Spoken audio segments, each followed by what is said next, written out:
A reading from the Holy Gospel according to Matthew. Jesus proposed another parable to the crowds, saying, "The kingdom of heaven may be likened to a man who sowed good seed in his field. While everyone was asleep, his enemy came and sowed weeds all through the wheat and then went off. When the crop grew and bore fruit, the weeds appeared as well. The slaves of the householder came to him and said, 'Master, did you not sow good seed in your field? Where have the weeds come from?' He answered, 'An enemy has done this.' His slaves said to him, 'Do you want us to go and pull them up?' He replied, 'No, if you pull up the weeds, you might uproot the wheat along with them. Let them grow together until harvest. Then at harvest time, I will say to the harvesters, first collect the weeds and tie them in bundles for burning, but gather the wheat into my barn.'" The Gospel of the Lord. Praise to you, Lord Jesus Christ. A poem entitled "The Irish Pig." No offense to the Irish, by the way. "'Twas an evening in November, as I very well remember. I was walking down the street in drunken pride, but my knees went all flutter, so I landed in the gutter, and a pig came round and laid down by my side. Yes, I laid there in the gutter, thinking thoughts I could not utter, when a lassie passing by did softly say, 'You can tell a man that boozes by the company that he chooses.' And at that, the pig got up and walked away."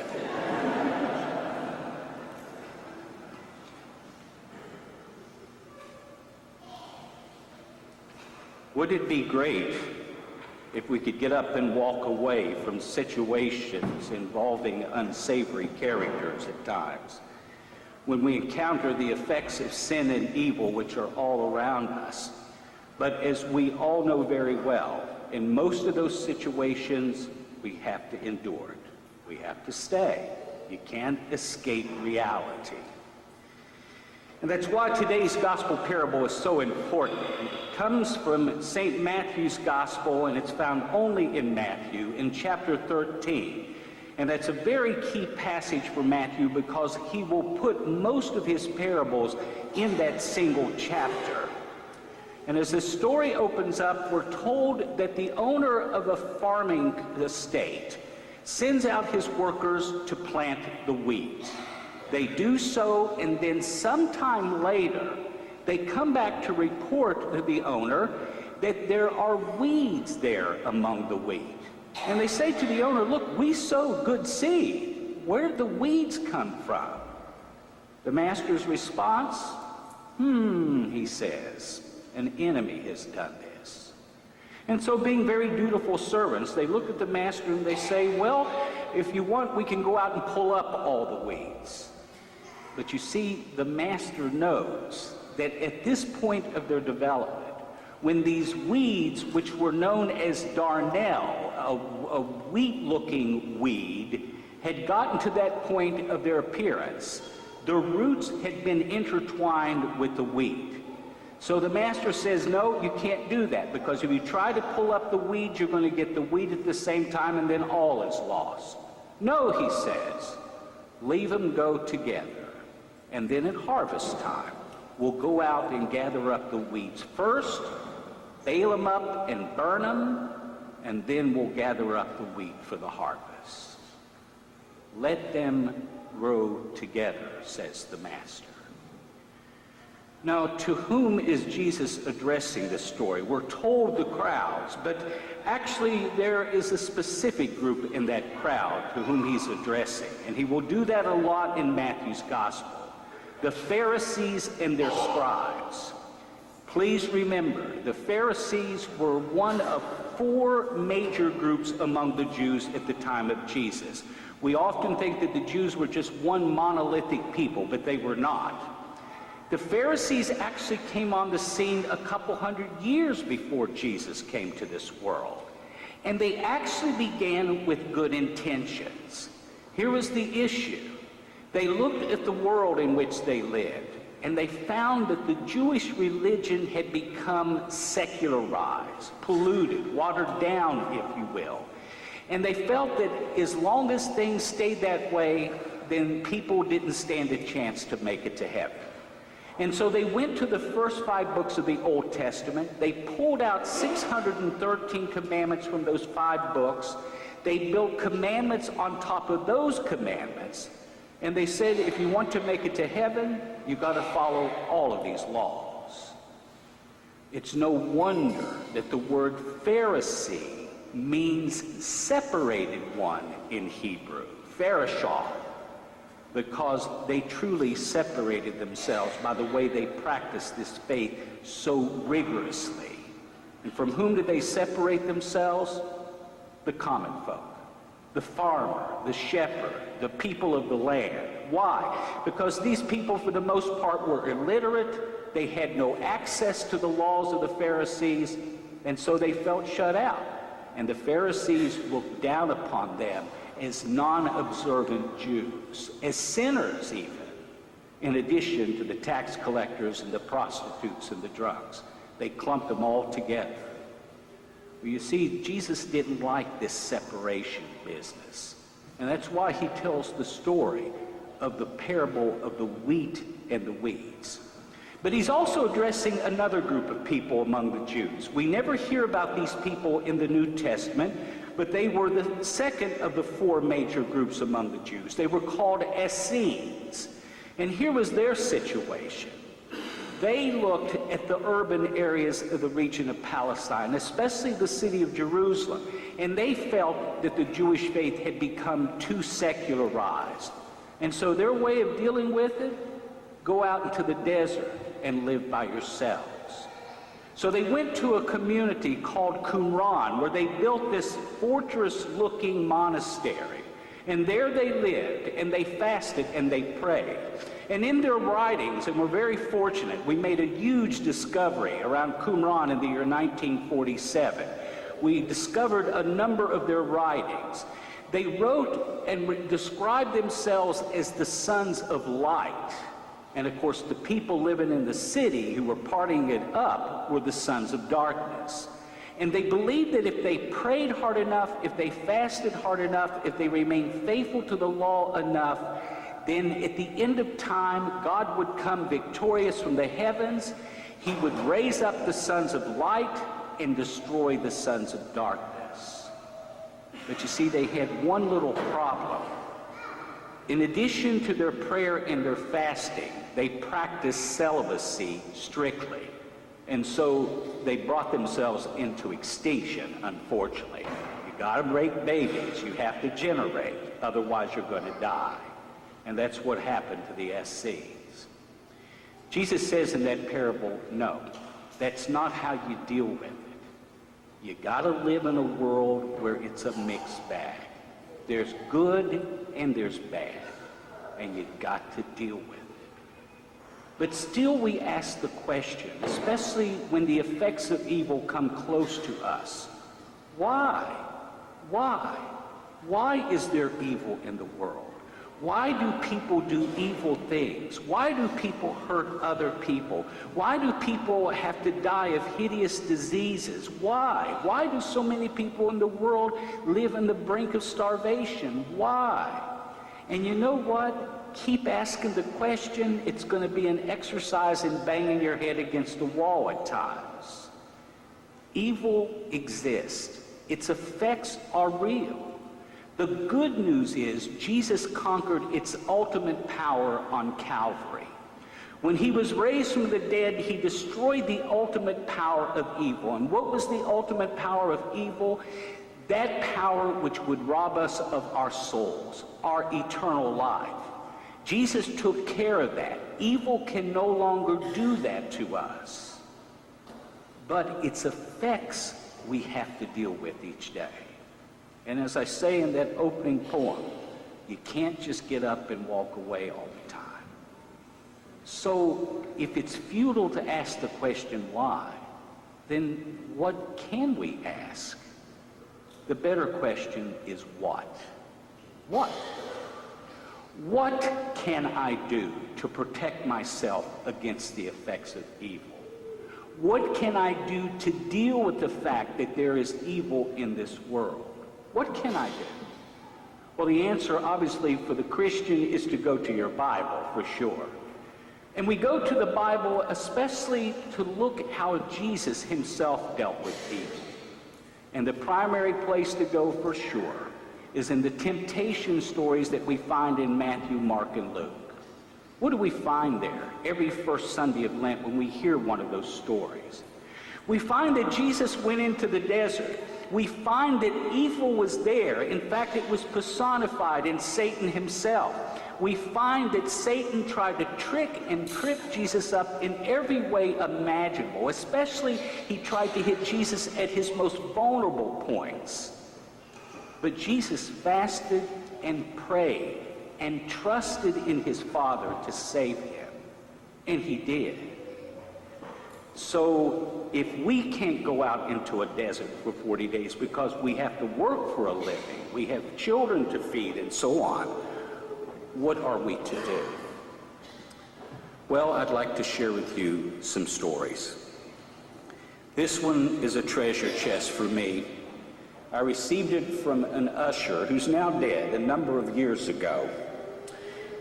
He received this letter from someone who came to church.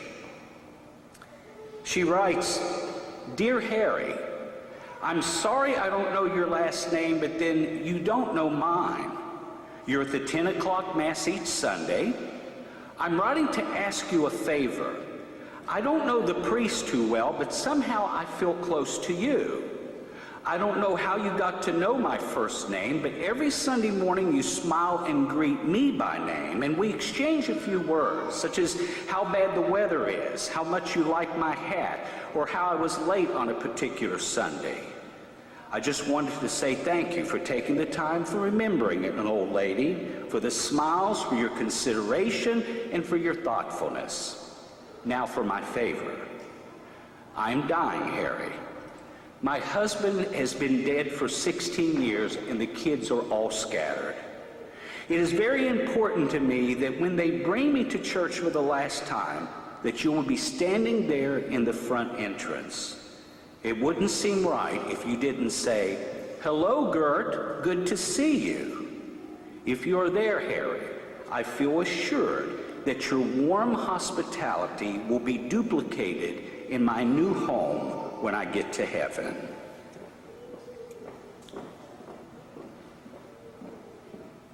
For a woman who was suffering, maybe not necessarily physical pain at the time, but from the reality that her days were numbered and the clock was ticking down. For an unnamed person, for Harry the usher to utter a kind word and say hello, that was his way of dealing with the effects of evil. He showed kindness to this woman, and it made all the difference in the world when she took her last breath. I'd like to share with you another story about the Geist family. Mike and Heinrich are their names. You probably never heard of them, but they lived during World War II. In fact, they lived in Holland. Heinrich worked for a man by the name of Otto Frank. He was a businessman and a Jew. In the year 1933, when the Nazis stormed into Holland, they began right away arresting many Jews and hauling them off to the upcoming concentration camps. Some they shot right in the streets to get rid of them right away. But the Geisses hid the Frank family upstairs in their attic in a secret room that they had. Every day, they would take them food and water and the latest news on the progress of the war. And they put themselves at great personal risk every day they made that trip up to the attic. And also, Mike would buy Anne Frank, the person responsible for Anne Frank's diaries, the diaries of Anne Frank, would take by her her first and last pair of high-heeled shoes. as an act of kindness and hope. But at any rate, the Franks would die, and Mike Geist would write a book entitled Anne Frank Remembered. And in that book, she wrote, and I quote, "There was nothing unusual about us, we Dutch people. We were just ordinary people." But she went on to say, "There were two basic types of us, though. One were people who collaborated with the Nazis. One were people who resisted the Nazis." You see, Mike and Heinrich chose to resist the Nazis. No, they didn't take an M1 carbine and go out and kill a dozen Nazis. They chose in the privacy of their home, by risking their lives every day to protect this Jewish family, to show that evil would not get the upper hand. I'd like to share with you another story. A priest friend, Father Bill, sent this to me. He writes, "I have a doctor friend who on several days during the year goes upstairs to his closet and he takes out of it a coat that is out of style, one sleeve is patched, and it's rather tawdry and stringy and dirty. He showed it to me one day and I asked him why he wore it on certain days of the year. And he told me that once when he was an intern in New York City in Lower Manhattan, he got a call one very blustery, cold winter night. A little girl came banging at his door. He threw on his jacket and went over to a stinking tenement, up very dirty stairs to a little one-room apartment where a little boy was lying terribly sick, hovered over by his mother and father. He did what he could for the malnourished child, but in spite of his very best efforts, the little boy died then and there in front of him. He was shivering not only from the hurt of the boy dying, but because there was no heat in that tenement. And the boy's father took off his coat, this very coat, and gave it to him and said, 'Here, you're cold. Thank you for trying to save our boy.' The doctor knew then and there that that was the only way that this couple could possibly thank him.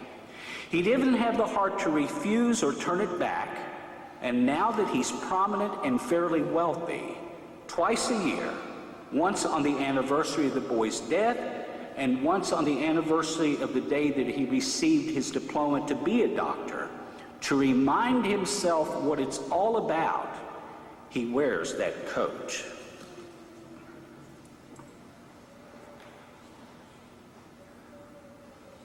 He saw a situation of gross injustice. No little boy should have to die freezing and malnourished. Shouldn't happen. Why didn't he have better medical care long term? My brothers and sisters, evil affects us all. The effects of evil can be overwhelming at times. But you know what? There is good out there. I remember one time seeing the effects of evil. I've seen evil and its effects many times, right straight before my eyes. And no, I'm not referring about little girls whose heads spin around in 360-degree circles and spew out green stuff. But probably one of the worst confrontations of evil that I had in my years as a Catholic priest was when I was called out by a police department to come and support them as they dealt with the death of an entire family. 7 people, 6 were shot to death as a homicide, and the shooter turned the gun on himself, the uncle of the family, and killed himself. It was a horrible situation. 3 of the people of the Storm family, they were known, were children. But you know what? That wasn't the evil part that I saw.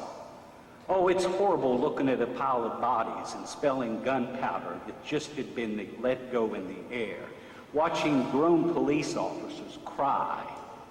The worst part was over a week later when it came time for the funeral. It was at a funeral home in downtown Wheeling, and I'll never forget. The families were outside on the parking lot fighting like cats and dogs. We were late getting the funeral started because we had to get the police to come to break up the fight. That was the evil. That was the sin. Just recently, I saw an example of how to deal with evil and its effects.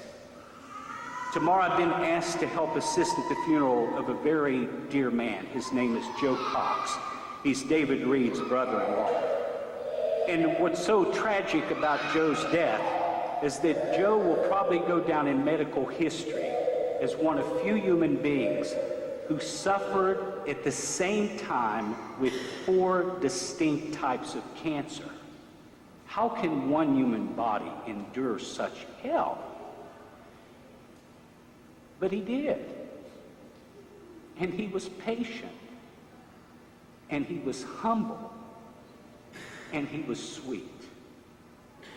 And he never said, "Why me?" He never once said that. Joe's not Catholic. In fact, he's Baptist. But I'm going to help out his funeral anyway. Because the way I look at it, I will be in the presence of a saint. So what am I saying to you? When you deal with people on a day-to-day basis, you're going to encounter the effects of sin and evil. People can be very selfish, extremely narcissistic, very impatient, and right out rude and obnoxious. Our first inclination is to get angry and lash out at them in return. But what do you do about the evil in the world? What do you do about the poor people of Syria who are being mowed down daily by their corrupt dictator who is, rather than feed and care for his people, is slaughtering them in the streets? None of us can pick up an M16 and go to Syria. What do you do about that? Jesus fasted and he prayed and he loved. And the reason I shared those stories with you, all 3 of them, there's an example of what you do with the effects of evil.